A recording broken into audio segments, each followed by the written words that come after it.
For us, for everyone who lives in California, at this time of year, it's particularly dry, and this has become a sight in California, unfortunately.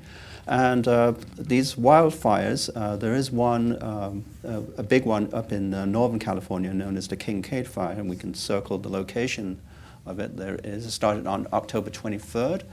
And there have been a series of fires here in our area, in the Southern California area. We can just label that too. And take a close look at the ones that we've heard on the news, the Easy Fire, which was erupted close to the Reagan Library, the Tick Fire, and there's the Getty Fire we heard about, and the Saddle Ridge Fire.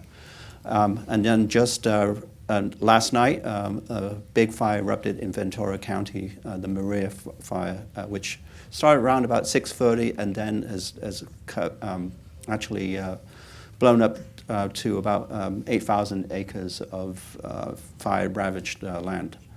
So at the moment, this is the containment from the CAL FIRE website, and you see that the Getty Fire is over 50% contained, and there's a number of fires that are almost contained, except for the Maria Fire that broke out, which has zero containment at this time.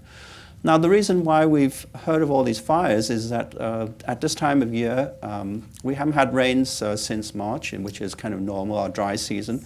But at this time of year, high-pressure systems, when they settle over the Mojave area up in the north, and there's a low-pressure system near the coast, high pressure, air from high pressure goes to low pressure, but it has to go through all our local mountains, and they get funneled and squeezed. And then the air heats up and it dries out, and it also dries out all the vegetation as the air moves towards the coast. And these winds can gust up to 80 miles an hour, topple trees onto power lines, and cause a lot of havoc. And these are conditions that are ripe for fires because we get single-digit humidity levels. And so anything, a spark, anything could touch a fire and start a fire, wildfire. So here's an example. In fact, just a few days ago, when the news was reporting some of the strongest winds, Santa Ana winds of the season, we can see right there some of the areas affected. This strong flow there to the coast.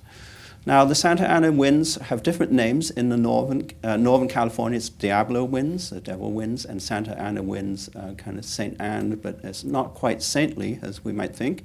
Or the Santana winds. Or Santa Ana. Which we also decided could go for Diablo as well. Right. So it's the same effect. It's winds blowing through mountains. And so these are images, of course, that we've seen all over the news. And here's the Saddle Ridge, and this is started earlier and affected the 5 and 14 freeways, and it was a nightmare for commuters, and there was also a loss of property as well. There are a lot of resources poured in, fire, airdrops from planes, Phos-Chek and all that stuff. An aggressive firefighting effort was made. Getty Fire has burned over 70,000 acres, and all through the wine country. You can even see it from space, from the smoke that's blowing southwards with those Diablo winds, or Santa Ana winds. The Tick Fire occurred a little bit later and also caused a nightmare on the commute for people, freeway closures, and property losses as well. And we all heard of the Getty Fire, which started just a few days ago, and the Getty was just kind of close to it, but these images were dramatic, and it started in the early morning. And here's some horses.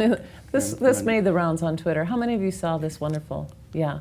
So, of course, getting large animals out of these regions are so important. They were trying to take that horse away. The horse ran back to get the family. So, very moving video. A lot of people loved that one.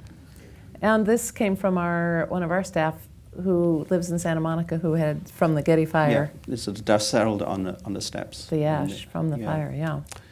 And LeBron James lives close to the Getty area, in the evacuation area, and had to evacuate, and was looking for a place to stay. And if you look at the timestamp there, it says at 3:53 a.m. he was just forced to evacuate from his house, and then by 4:11 a.m. He finally found a place.